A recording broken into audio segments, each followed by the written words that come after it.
Bonjour les balances et bienvenue pour cette guidance de la fin de semaine du 4-5 juillet 2026. Donc, les balances, j'ai déjà pigé votre énergie de la fin de semaine et je suis tombée sur la carte du pendu.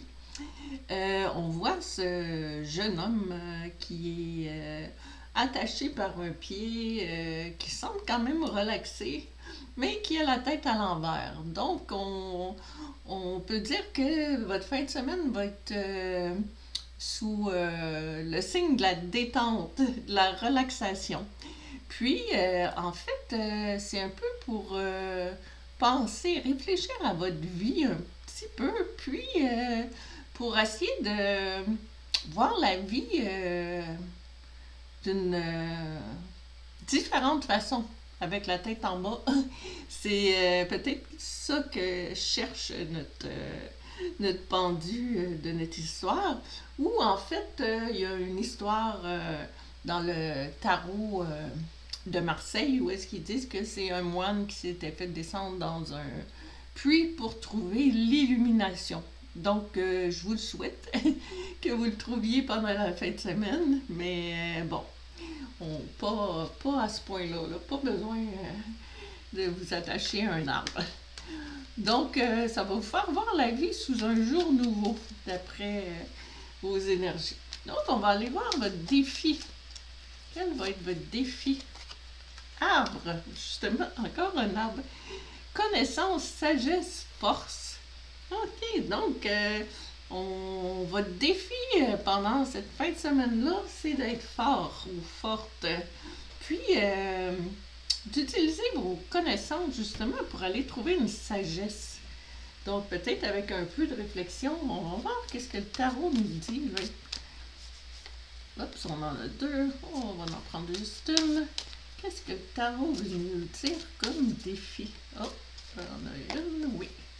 Oh, 9 d'épée. Oh, les épées, c'est les idées.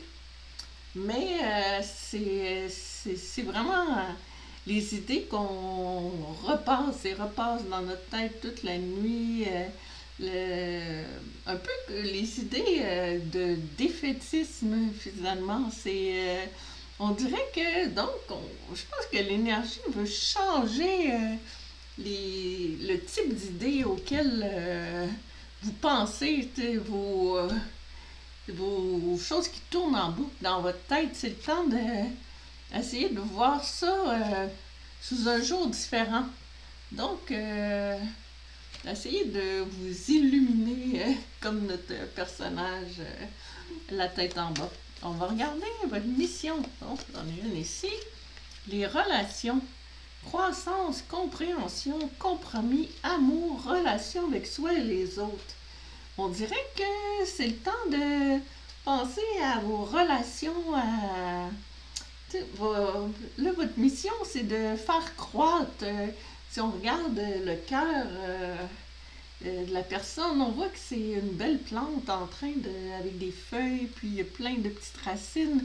Donc, c'est vous développer des relations, on dirait, suite à votre mission, suite à votre réflexion, c'est d'améliorer vos relations avec les autres, d'après ce que les cartes nous disent. On va regarder plus de détails sur votre mission. On va aller chercher une autre carte. Je pense qu'il y en a une ici, oui. Oh, justement, le hiérophante. Le hiérophante, c'est vraiment une leçon de sagesse. C'est les leçons ancestrales. C'est vraiment votre mission, c'est d'aller puiser justement dans peut-être des enseignements que vous avez reçus de vos ancêtres, puis peut-être même dans vos anciennes vies. Mais c'est comme de puiser dans vos ressources, dans vos fondations, votre base, vous êtes qui à la base. Comme notre arbre, souvent, ça va représenter nos fondations, la force qu'on a pour relever les défis. Bien, souvent, ça peut venir de l'éducation qu'on a eue, peu importe où on l'a eu, cette éducation-là. Mais on dirait que votre mission, d'être capable d'utiliser cette éducation-là pour renforcer vos relations. C'est ouais, c'est vraiment qu'est-ce que ça me dit pour moi, mon interprétation. Ça pourrait être comme c'est une mission, ça peut être d'aller enseigner aussi, enseigner des gens, transmettre vos connaissances à des gens. Donc, c'est quand même assez ouvert. Donc, prenez ce qui résonne, dépendamment de votre situation. On va regarder quel va être l'aboutissement de ça. Féminin, énergie féminine, figure féminine dans votre vie, figure maternelle. Ah, ben justement, on parlait des ancêtres. Puis, côté féminin, c'est le côté un peu plus délicat, un peu plus introverti. Puis, je trouve que ça va bien avec... on dirait que vous allez développer ce petit côté-là plus intérieur pour justement faire croître la belle plante qu'on voyait ici, qui était vraiment très belle avec le cœur. Là. Donc, on dirait que peut-être que vous allez vous relier à des ancêtres ou des énergies, mais on dirait qu'il va y avoir une touche du côté féminin plus pour la fin de semaine. Donc, ça va vous emmener à de l'introspection. On va regarder. Voilà. Oh! Le 8 de Pentacle. Bon, les Pentacles, c'est l'abondance.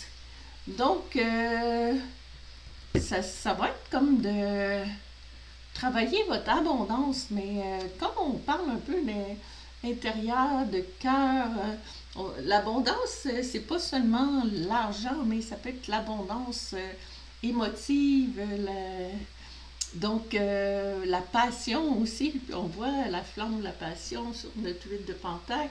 Puis, c'est quelqu'un qui se perfectionne tranquillement, il fait tous des pentacles un peu différents, puis il évolue là-dedans. Donc, on dirait que ça va vous faire évoluer dans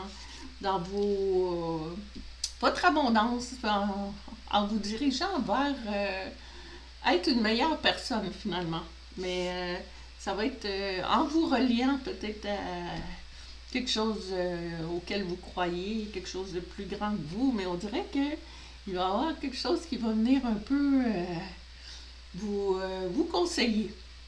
Donc, je pense que finalement, votre petit moment à voir la vie différemment, mais peut-être que ça va vous ouvrir l'esprit puis vous donner une façon de vous perfectionner. Donc, j'espère que ça a résonné avec vous. Prenez ce qui résonne. Puis, je vous souhaite une bonne fin de semaine. C'est quand même des belles cartes. Ça finit très bien. Donc, à la prochaine et merci.